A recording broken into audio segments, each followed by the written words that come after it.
Well done Arshad Nadeem. Olympics में पाकिस्तान के पहले मेडल उम्मीद रोशन हो गई है पहले मेडल की, और कौमी स्टार अरशद नदीम ने पेरिस ओलंपिक्स जैवलिन थ्रो मुकाबलों के फाइनल के लिए क्वालिफाई कर लिया है। अरशद नदीम ने पहली ही कोशिश में 86.59 मीटर की थ्रो करके फाइनल राउंड के लिए क्वालिफाई कर लिया है।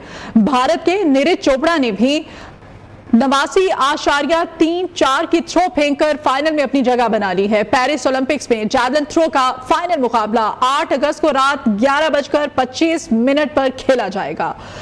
चिराग बलोच हमारे साथ हैं, मजीद डिटेल्स हम उनसे लेते हैं। चिराग बलोच, अच्छी खबर है ये, ओलंपिक्स में पाकिस्तान का पहला मेडल जिसकी उम्मीद रोशन हो गई है, क्या कमेंट करेंगे इस बारे में? मजीद क्या डिटेल्स हैं आपके पास? बिल्कुल, पाकिस्तान के 7 एथलीट जो है वो ओलंपिक्स में गए थे, पेरिस ओलंपिक्स में, और एक वाहिद अरशद नदीम थे जिनसे मेडल की कोई उम्मीद लगाई गई थी, और उस उम्मीदों पर पूरे उतरते जो है नजर आ रहे हैं। उन्होंने पहले पाकिस्तानी एथलीट हैं जिन्होंने पहले राउंड से जो है वो अगले राउंड के लिए क्वालिफाई किया, और अरशद नदीम ने अब फाइनल के लिए जो है वो परसों फाइनल के अंदर जो है वो एक्शन में नजर आएंगे। और हम उम्मीद करते हैं कि पाकिस्तान जिस तरह से उन्होंने आज जो है वो पहली बारी के अंदर, पहली कोशिश के अंदर पहली थ्रो उन्होंने की, तो उन्होंने इसके अंदर ही फाइनल राउंड के लिए क्वालिफाई कर लिया। इसी तरह से हम उम्मीद करते हैं कि फाइनल जब राउंड खेलेंगे तो उसके अंदर भी अच्छी परफॉर्मेंस देकर पाकिस्तान को जो है वो 1992 के बाद पहला मेडल देने में कामयाब होंगे। इस तरह से अरशद नदीम ने आज अपना सीजन बेस्ट भी जो है वो उन्होंने किया है, जो कि उन्होंने आज थ्रो की 86.59 मीटर की। जी ठीक है, बहुत शुक्रिया आपका चिराग। और अब तक की अहम खबर है, कौमी असम्बली ने इलेक्शन एक्ट तरमीमी बिल कसरत राय से मंजूर कर लिया है। बिलाल अजहर कियानी ने तहरीक ज़ेरे गौर लाने की पेश की, और जिसकी अपोजिशन ने शदीद मुखालिफत की। तरमीमी बिल के मुताबिक अगर रुकन पार्टी सर्टिफिकेट जमा नहीं कराता तो वो आज़ाद तस्वुर किया जाएगा, और जो शख्स 3 दिन में किसी जमात में शामिल हो तो किसी और जमात में वो नहीं जा सकता। जिस जमात की कोई सीट नहीं वो मखसूस नशिस्तें नहीं ले सकती। इस मौके पर अपोजिशन अरकान ने ईवान पे एहतजाज और नारेबाजी की, स्पीकर डाइस का घेराव किया और एजेंडे की कॉपियां फाड़ दी। To move item number 13. I wish to move that the bill further to amend the Elections Act 2017, the Elections Second Amendment Bill 2024, as reported by the Standing Committee, be taken into consideration at once. Now I put the motion to the House, the Elections Second Amendment Bill 2024. All those in favor of it may say aye. All those against it may say no. I think ayes have it and the motion is... कौमी assembly इजलास में opposition रुकन अली मोहम्मद खान ने तरमीमी bill पर तरमीम पेश की, जिसकी वजीर कानून ने मुखालफत कर दी। अली मोहम्मद खान ने कहा, ये कानून साजी हमारा रास्ता रोकने के लिए है, इस कानून साजी के खिलाफ अदालत जाएंगे। वजीर कानून आजम नजीर ताड़र ने कहा कि ये कानून साजी आइन की रुख के ऐन मुताबिक है और गैर आइनी नहीं है। रोकने के लिए और अक़लियती मेंबरान के हक पे डाका डालने के लिए कानून साजी करें। क्या उन 39 के लिए तहरीक इंसाफ हलाल है और इन 41 के लिए हराम है? ऐसी जमात जिसने इलेक्शन में हिस्सा नहीं लिया, ये सीटें नहीं थी जा सकती। अल्लाह के 100 नामों के नीचे खड़े होकर आप तहरीक इंसाफ के मेंबरान असम्बली को तहरीक इंसाफ में जाने से रोकने के लिए और खवातीन मेंबरान असम्बली को यहाँ पे आने के लिए, उससे रोकने के लिए और अक़लियती मेंबरान के हक पे डाका डालने के लिए कानून साजी करें। क्या उन 39 के लिए तहरीक इंसाफ हलाल है और इन 41 के लिए हराम है? फिर इलेक्शन कमीशन से पूछा कि क्या आप इस फैसले के जो रेट्रोस्पेक्टिव इफेक्ट्स हैं, क्या आप उसको एक्सेप्ट करते हैं? मजे की बात सुनिए, इलेक्शन कमीशन ने हुकूमत के रेट्रोस्पेक्टिव इफेक्ट के हक में बात नहीं की। इसलिए जनाब स्पीकर साहब, हम एहतजाज कर रहे हैं, हमारे मेंबरान एहतजाज कर रहे हैं, हम इस बिल को रिजेक्ट करते हैं। आप कानून साजी बेशक कीजिए, लेकिन कानून साजी पाकिस्तान के मफाद में होनी चाहिए। ये सुप्रीम कोर्ट के ऊपर पार्लियामेंट की तरफ से हुकूमत हमला करवा रही है। इंशाल्लाह हम इसके खिलाफ सुप्रीम कोर्ट में भी जाएंगे और सुप्रीम कोर्ट से आपकी कानून साजी रद्द होगी। ये कानून साजी अल्लाह के 100 नामों के नीचे खड़े होकर मैं कह रहा हूँ, आइन की रूह के ऐन मुताबिक है, ये अनकॉन्स्टिट्यूशनल नहीं है। मेरे दोस्त अली मोहम्मद साहब ने कहा कि हमारा रास्ता रोकने के लिए है, और उन्होंने हवाला दिया अल्लाह ताला के नामों का। मैं ये भी अर्ज करता चलूँ कि इनके 81 लोगों ने अल्लाह ताला को हाजिर नाजर जान के ये हलफनामा दाखिल कराया ان کا تعلق تحریک انصاف سے نہیں ہے, سنی اتحاد کونسل سے ہے. تو بھائی کسی ایک بات پہ کھڑے ہوں. حلف نامے کے مطابق آپ نے کہا کہ آپ بلا جبر و اکراہ سنی اتحاد کونسل کو جوائن کر رہے ہیں, آپ کو ان کا رکن تصور کیا جائے. سپریم کورٹ نے آپ سے پوچھا, آپ کے وکیل فیصل صدیقی صاحب نے کہا یہ مائنورٹی ڈیسیژن میں جو ریزنز آئی ہیں میرے ہاتھ میں ہیں, ان سے پوچھا گیا کہ آپ یہ ریزرو سیٹس پاکستان تحریک انصاف کے لیے مانگ رہے ہیں یا سنی اتحاد کے لیے؟ لبیک کہا فیصل صدیقی صاحب نے, انہوں نے کہا جی صرف سنی اتحاد کے لیے. اب آئین کے آرٹیکل 51 کے پرووائزو اور آئین کے آرٹیکل 106(3) کے تحت ایسی جماعت جس نے الیکشن میں حصہ نہیں لیا, یہ سیٹیں نہیں تھی جا سکتی. تو خدا را حقائق کو صحیح بیان کرے, فیکٹ سیدھے رکھے. رہی بات لیجسلیٹو کمپیٹنس کی, تو ریٹروسپیکٹو بھی ہوتی ہے, اس لیے ہوتی ہے کہ ہم کوئی جرم میں ترمیم کرنے نہیں جا رہے. پاکستان پیپلز پارٹی کی رہنما شازیہ مری کے سیاسی مخالفین پر لفظی بار. قومی اسمبلی میں اظہار خیال کرتے ہوئے کہا کہ نفرت, تقسیم اور انتشار پھیلانے والے محب وطن نہیں ہو سکتے. 9 مئی کو آپ نے دہشت گردی کی, اب جان چھڑا رہے ہیں. یہ جیل میں بیٹھے شخص کو خوش کرنے کے لیے نعرے لگائے جا رہے ہیں. یہ لوگ ایک آدمی کے پیچھے پورے ملک کو کیوں خوار کرتے ہیں؟ آپ نے جو چورن بیچا آج اسی پر آپ بات بھی نہیں کرتے. نوجوانوں کے نمائندہ ہوتے تو لوگوں کو ٹرک کی بتی کے پیچھے نہ لگاتے. ڈیجیٹل دہشت گردی کو اب ہم برداشت نہیں کریں گے. پاکستان میں استحکام کے لیے ہر قیمت ادا کریں گے. ملک میں نفرت, تقسیم پھیلا رہا ہے, اس کو اپنی عمر کا لحاظ کرنا چاہیے, اس کو ہی ریٹائر ہونا چاہیے, اس کو ہی توبہ کرنی چاہیے.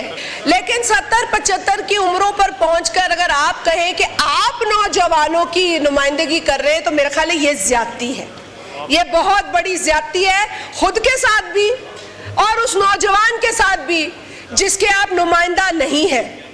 آپ اگر اس نوجوان کے نمائندہ ہوتے تو لوگوں کو ٹرک کی بتی کے پیچھے نہیں لگاتے. آپ نے جو چورن بیچا, آپ نے جو چورن بیچا, آج آپ اس چورن پر بات بھی نہیں کرتے, آج آپ بولتے بھی نہیں ہیں. یہ جو آپ نے ڈیجیٹل ٹیررزم کیا ہوا ہے, اس کی بھی آپ نے حدیں پار کر دی ہے. خیر سے یہ جو آپ نے ڈیجیٹل ٹیررزم, نہ کسی کی پگڑی چھوڑی, نہ کسی کا دوپٹہ چھوڑا, نہ کسی کی چادر چھوڑی. آپ لوگ سمجھتے ہیں کہ یہ ڈیجیٹل ٹیررزم ہم برداشت کریں گے؟ اب ہم برداشت نہیں کریں گے. سربراہ سنی اتحاد کونسل صاحبزادہ حامد رضا کا شازیہ مری کو جواب. کہا ذوالفقار علی بھٹو اور بے نظیر بھٹو کا نظریہ دفن ہو چکا ہے. پاکستان پیپلز پارٹی آج بے نظیر بھٹو کی کردار کشی کرنے والی جماعت کے ساتھ کھڑی ہے. جس نوکری کے تانے دے رہی ہیں وہ یہی نوکری 2.5 سال سے کر رہی ہیں.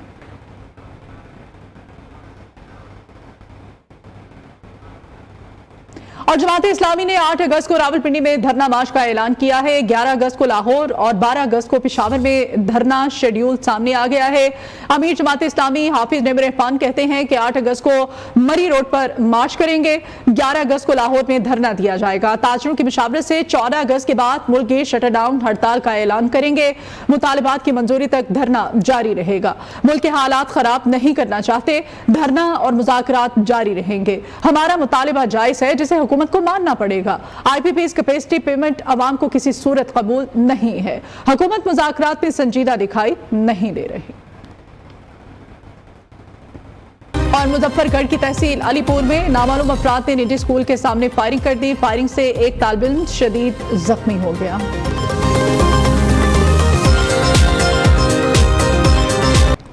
ویلکم بیک ناظرین. بنگلہ دیش میں طلبہ تحریک کی ایک اور بڑی کامیابی سامنے آئی ہے. صدر محمد شہاب الدین نے منگل کو عبوری انتظامیہ کی تشکیل کے لیے پارلیمنٹ کو تحلیل کر دیا.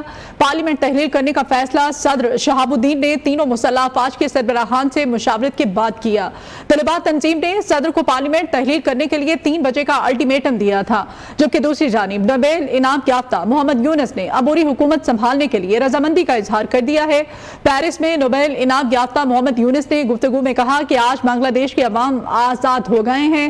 बंगाली अवाम आज़ादी का लुत्फ उठाएं और जमहूरी असूलों को यकीनी बनाएं। उधर बांग्लादेश नेशनल पार्टी की चेयरपर्सन खालिदा जिया को रिहा कर दिया गया है। 1 जुलाई से 5 अगस्त तक तलबा की तहरीक और मुख्तलिफ मुकदमात में हिरासत में लिए गए अफराद को रिहा करने का अमल भी जारी है। पुरतशद्दुद मुजाहिरों के बाद आज बांग्लादेश में सूरत हाल कदरे बेहतर है। फौज ने 19 जुलाई से लगा कर्फ्यू भी खत्म कर दिया है। बरतानवी मीडिया के मुताबिक बांग्लादेश में आज सुबह स्कूल खुले, ताहम क्लासरूम्स खाली रहे। बांग्लादेश में जमात इस्लामी के रहनुमाओं का लहू रंग ले आया। इनकलाब के बाद प्रोफेसर गुलाम आजम और मीर कासिम अली के साहबजादे रिहा कर दिए गए। जनरल अब्दुल्ला अल अमान और अहमद कासिम को 8 साल बाद रिहाई मिली है। उन्हें 2016 में अगवा करके लापता कर दिया गया था। अहमद कासिम वालिदा से मिले तो दोनों जज्बात पर काबू ना रख सके। बांग्लादेश की साबिक वजीर आजम हसीना वाजिद ने अपने दौरे इक़्तिदार पे सियासी हरीफों को इंतकामी कार्रवाइयों का निशाना बनाया। 2010 में हसीना हुकूमत ने 1971 में पाकिस्तान से वफा करने वाले अफराद को निशाना बनाने के लिए जंगी जुराइम ट्राइब्यूनल कायम किया था, जिसके बाद मतीउर रहमान निज़ामी समेत बांग्लादेश की जमात इस्लामी के मुतअद्दिद रहनुमाओं को फांसी दे दी गई थी। मज़ीद तफसीलात इस रिपोर्ट में जानिए। ताकत के नशे में चूर हसीना वाजिद ने अपने दौरे इक़्तिदार में हिज़्ब इख्तिलाफ की जमातों से सियासी इंतकाम का सिलसिला जारी रखा। 2010 में हसीना हुकूमत ने जंगी जराइम ट्रिब्यूनल कायम किया, जिसके तहत जमात इस्लामी समेत मुतअद्दिद जमातों के दर्जन से जायद रहनुमाओं और कारकुनों को सजाए मौत दी गई। 2014 में बंगला जमात इस्लामी के अमीर प्रोफेसर गुलाम आजम दौरानी असीरी इंतकाल कर गए। उन्हें जंगी जराइम ट्रिब्यूनल ने 2012 में मुजरिम करार देते हुए 90 साल कैद की सजा सुनाई थी। 2012 में ही अब्दुल कादिर मुल्ला को 1971 में पाकिस्तान से वफा करने पर मुजरिम ठहराकर तख्ता-ए-दार पर लटका दिया गया। अप्रैल 2015 में रहनुमा जमात इस्लामी मोहम्मद कमरुज़्ज़मा और नवंबर में एहसन मुजाहिद को ढाका की सेंट्रल जेल में फांसी दी गई। नस्ल कुशी का इल्जाम लगाकर हसीना हुकूमत ने जमात इस्लामी के रहनुमा मतीउर रहमान निज़ामी को मई 2016 में मौत के घाट उतारा। जमात इस्लामी के ही मीर कासिम अली को सितंबर 2016 में हसीना वाजिद ने अपने इंतकाम का निशाना बनाया। इन तमाम रहनुमाओं के खून के बाद भी हसीना वाजिद की इंतकामी प्यास न बुझी। नवंबर 2017 में जमात इस्लामी के मजीद 6 रहनुमाओं को सजाए मौत सुनाई गई। सजाए मौत पाने वालों में अबू सालेह मोहम्मद अब्दुल अजीज, रूहुल अमीन, अबू मुस्लिम मोहम्मद अली, अब्दुल लतीफ, नजमुल हुदा और अब्दुल रहीम मियां शामिल थे। मार्च 2022 में जमात इस्लामी के अब्दुल खालिक मंदूल समेत 2 बुजुर्ग सियासी रहनुमाओं को सजाए मौत सुनाई गई। बांग्लादेश में खूनी इंकलाब के बाद अवाम ने अक़लियतों के तहफ़्फ़ुज़ की आला मिसाल कायम कर दी। आम शहरियों और तलबा फरीदपुर में हिंदू मंदिर की हिफाजत के लिए रात भर खड़े रहे। थाना मंदिर, राहता जरी मंदिर समेत बांग्लादेश में कायम हिंदुओं की मुतअद्दिद इबादतगाहों पर रात भर मुस्लिम अवाम ने पहरा दिया। फतेहाबाद में कायम मंदिर की हिफाजत चिटागोंग यूनिवर्सिटी के तलबा ने की। मदारिस के तलबा भी पीछे न रहे। हिंदुओं की मुख्तलिफ इबादतगाहों पर मदारिस के तलबा रात भर बैठे रहे। दूसरी जानिब जमहूरियत के नाम नेहाद अलमबरदार भारत हसीना के फरार होने के बाद भी बाज न आया। बांग्लादेशी सोशल मीडिया पर किए गए ऐलानात के मुताबिक भारतीय खुफिया एजेंसी रॉ मुल्क भर में मुजाहिरीन को इश्तियाल दिलाने और बदअमनी फैलाने की कोशिश कर रही है। वेलकम बैक नाज़रीन। अभी आपको बताएं कि असद उमर के बाद एक और पीटीआई रहनुमा की अदालत में तबीयत बिगड़ गई। लाहौर की इंसदाद दहशतगर्दी अदालत में पीटीआई रहनुमा अली इम्तियाज बड़ाइश की तबीयत भी खराब हो गई। अली इम्तियाज बड़ाइश ने कहा, अदालत में बहुत घुटन थी, इसीलिए तबीयत खराब हुई, अब बेहतर महसूस कर रहा हूं। और कराची के अवाम के लिए और मुसाफिरों के लिए बड़ी खुशखबरी है। शहर से बस अड्डों के बाहर मुंतकली और मुफ्त शटल सर्विस शुरू करने का फैसला किया गया है। सीनियर सूबाई वजीर शर्जील इनाम मेमन कहते हैं, बस अड्डों से मुफ्त शटल सर्विस 14 अगस्त से शुरू होगी। कराची के शहरियों के लिए ट्रांसपोर्ट मसाइल तरजीही बुनियादों पर हल कर रहे हैं। सीनियर वजीर शर्जील इनाम मेमन की ज़ेर सदारत आला सतही इजलास हुआ। बस अड्डों को तरजीही बुनियादों पर फौरी तौर पर शहर से बाहर मुंतकिल करने की हिदायत सामने आई हैं। इजलास में secretary transport, commissioner Karachi, city police chief ने भी शिरकत की।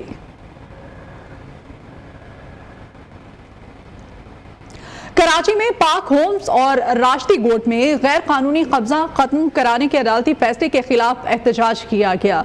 मुजाहिरीन ने जिना एवेन्यू से यूनिवर्सिटी रोड जाने वाली सड़क को ब्लॉक कर दिया।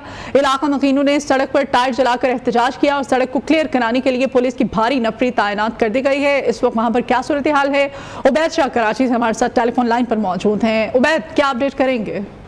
जी बिल्कुल, पाक होम्स और राष्ट्रीय गोट के इलाका मकीनों के हवाले से अदालत में फैसला ज़ेर इल्तवा था, जिस पर अदालत का फैसला आ चुका है। 6 अगस्त तक राष्ट्रीय गोट और पाक होम्स के जो रहायशी हैं उनको मोहलत दी गई थी कि वो सरकारी जमीन पर कब्जा खत्म कर दें। ताहम इस हवाले से आज पुलिस की भारी नफरी के साथ एनक्रोचमेंट टीम वहां पर पहुंची थी, जिसके बाद सुबह से ही इलाका मकीनों की जानिब से शहर आयशा पर टायर नजर आतिश किए गए, रोड ब्लॉक किया गया, ट्रैफिक की रवानी को मुकम्मल तौर पर बंद कर दिया गया। शहर आयशा से यूनिवर्सिटी रोड जाने वाला रास्ता पर मुकम्मल तौर पर बंद है। यहाँ पे सुबह से हंगामा आराई शुरू हो गई थी।